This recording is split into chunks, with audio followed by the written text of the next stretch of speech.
Ini Rick. Hari ini dia di gurun. Bukan safari. Aku ingin tahu berapa lama ia bertahan di sana tanpa satupun bayangan.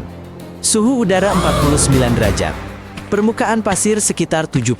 Rick memakai pakaian ringan dan ransel di punggungnya. Di dalamnya ada selimut reflektif, botol air plastik, panel surya, basi gitar dan kondensor buatan sendiri. Rick berencana mendapatkan air dari udara jika suhu dan kelembapan mendukung. Tapi, udara di sini sangat kering. Rick harus bertahan seharian penuh. Dalam 10 menit, kulit di bahu terasa panas. Rambutnya basah oleh keringat yang segera menguap. Rick berjalan pelan, berusaha tidak membebani tubuhnya. Dia tidak dapat menemukan tempat berteduh. Pasir memantulkan panas dari bawah. Rick mengeluarkan reflektor perak, membentangkannya di atasnya seperti kanopi. Di bawahnya, suhu sedikit lebih rendah, tapi udara tetap panas. Rick memasang panel surya, lalu menghubungkan kondensator. Alat itu berdengung, dan mulai menghisap udara. Jika kondisinya memungkinkan, tetesan air pertama akan muncul. Lidah terasa kasar, selaput lendir mengering. Rick menghabiskan air dalam 30 menit pertama, ia tidak bisa menahan diri. Tubuh mulai berhemat, lebih sedikit air liur, lebih sedikit urin. Rick menggali lubang dengan kakinya. Di panas terik, ini cara efektif mengurangi beban panas. Di bawah lapisan pasir, suhu turun. Rick berbaring di lubang dan menutup diri. Di bawah selimut, masih panas, tapi panas matahari tidak terlalu menyengat. Keringat terus keluar, tapi tidak langsung menguap. Muncul rasa berat, nadi berdenyut cepat, dan dada mulai sakit. Hampir tidak ada air masuk ke tubuh, dan rasa haus menjadi tak tertahankan. Rick buang air kecil ke botol, lalu menciumnya.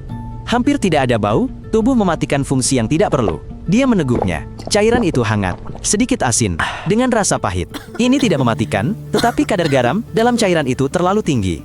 Ginjal mendapat beban berat, dan tubuh kehilangan lebih banyak air. Rick meneguk lagi, lalu meletakkan botolnya. Ini sama sekali tidak membantu. Rick terus kehilangan cairan melalui keringat dan napasnya. Kondensor bekerja, namun tak setetes pun air keluar. Rick menguburnya di bawah pasir untuk mendinginkan udara. 15 menit kemudian, terdengar klik. Tetesan air muncul di filter. Rick mendekatkan penutup, lalu menunggu. Semenit kemudian, air tipis muncul. Rick menjilatnya. Kondensor terus menarik udara. Panel tetap terisi daya, Rick tetap di lubang dan menunggu. Matahari makin tinggi. Sinarnya menembus kain tipis. Kelembapan di punggung terasa seperti lensa, memperparah rasa terbakar. Bahu memerah, ketiak perih. Rick menarik selimut menutupi pakaiannya, tapi kain itu sudah panas membara.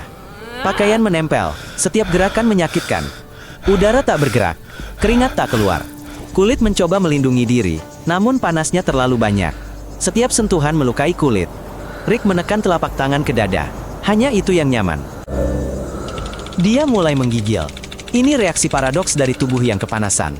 Suhu tubuhnya hampir 40 derajat, namun otak merasa dingin. Rick meringkuk di lubang, merinding. Tubuh mematikan pembuluh darah permukaan demi menjaga inti tubuhnya. Gigi-giginya mulai gemeretak. Di gurun 50 derajat Celcius, tapi Rick kedinginan. Dia menarik selimut mendekat, menekankannya ke leher.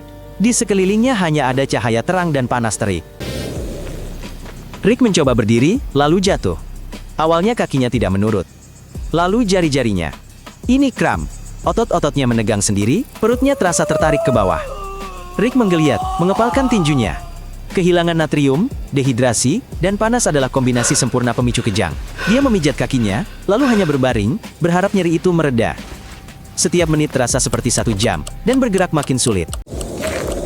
Rick melangkah maju, mencari arah. Tak lama, ia melihat jejak kakinya sendiri. Pasir seragam tanpa petunjuk, ia berjalan berputar-putar. Sebuah panah digambar, namun ia kembali lagi padanya. Panik menyerang, napas memburu, kepala berdengung. Pikirannya kacau, waktu terasa kabur. Ia terduduk, memejamkan mata, merindukan rumah. Rick menemukan batu besar, itu sudah sesuatu. Dia berbaring di sampingnya untuk mendinginkan diri. Tapi permukaannya sangat panas. Rick memeluk sisi teduh. Tidak dingin, tapi setidaknya tidak membakar. Batu itu menenangkan. Rick terdiam dan bernapas teratur. Dia menempelkan pipi dan bibir pecahnya ke batu. Lidahnya di mulut sangat bengkak. Rick bernapas keras dan cepat. Otaknya kekurangan oksigen, walau napasnya cepat. Pusing ringan berubah jadi nyeri berdenyut. Rick kembali ambruk di pasir. Kondensor di dekatnya menampung beberapa tetes air. Dia minum hati-hati dan menelannya perlahan. Sepertinya, hari ini ia akan berhasil. Dukung dia dengan berlangganan kanal ini. Sampai jumpa.